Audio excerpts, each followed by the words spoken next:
All right, we're going to explore one of the biggest, most fundamental paradoxes in technology today. It's a problem that's hiding in plain sight, inside your car, in your phone, and especially in the giant data centers that run pretty much everything. And this is the core question, right? How can you really be sure that a computer somewhere else, when you can't see, you can't touch, is running only the code you want it to, and not some malicious junk on the side? And look, this isn't some abstract, theoretical problem. It's everywhere, from the tiniest chip in a new car to a massive cloud server rack. I mean, just think about it for a second. Our most sensitive data, our most important code is running on hardware that someone else owns and controls. This whole situation has created what a lot of people are calling a crisis of digital trust.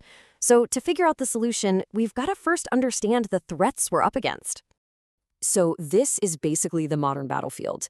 Our computers are spread out all over the place, often in physically insecure locations. We're putting our faith in cloud providers, who are, let's be honest, untrusted third parties. This means a determined attacker could physically mess with the hardware, or maybe even a rogue employee could install something nasty. So, with a problem this fundamental, where do you even start? Well, the answer starts by building an absolutely unshakable foundation. We're talking about a hardware root of trust. And this brings us to the key concept for today: trusted computing.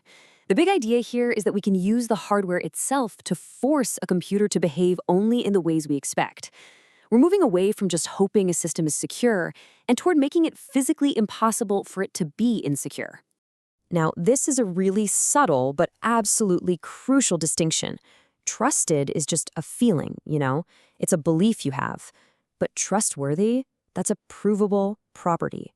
The goal here is to build systems that can actually prove to you, verifiably, that they are doing what they're supposed to be doing. The perfect analogy is a skyscraper. You can't feel safe on the 100th floor if you're worried the foundation is built on sand, right? Well, it's the exact same idea for our software. So what's that digital foundation? It's called the root of trust, or ROT for short. This is a component that you trust unconditionally, usually because it's literally burned into the silicon of the CPU. It's the unchangeable starting point for the entire chain of security checks. Okay, enough with the theory. Let's see how this powerful idea actually turns into a real-world solution. The most common way you'll see this whole root of trust concept out in the wild is with something called a trusted execution environment, or a TEE. This is where the theory hits the silicon, so to speak. And a fantastic example of a TEE is Intel's technology called SGX. What it does is use special instructions in the CPU to create these super protected, totally isolated memory areas called enclaves. Honestly, the best way to picture this is simple. It's a locked vault, a tiny digital Fort Knox built right inside the processor itself. So what does this vault actually do?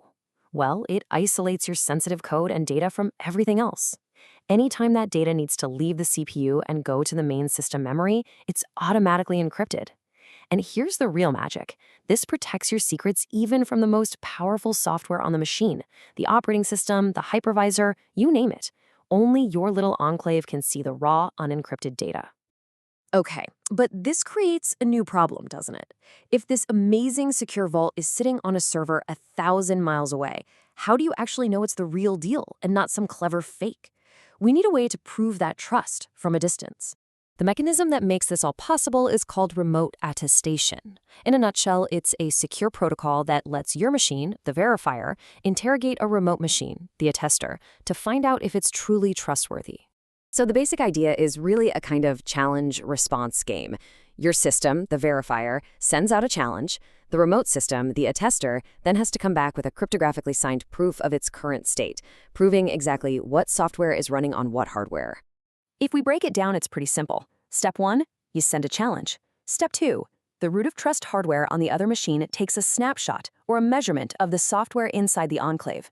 And Step 3, the hardware uses its own unique secret key to generate a signed report.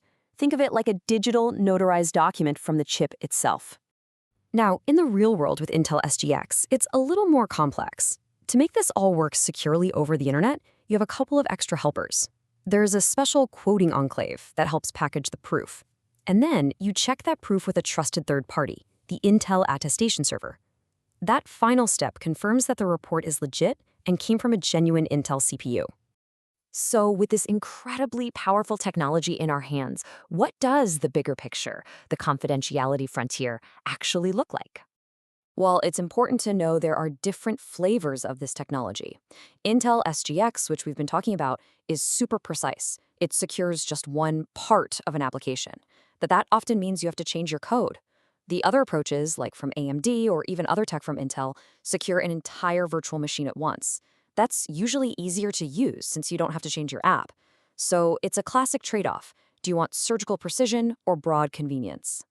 But, and this is a really big but, even with these incredible advances, these hardware-enforced vaults, there is still a ghost in the machine. A major challenge is still out there. And here is the critical reality check. As one security researcher put it so well, do not expect miracles.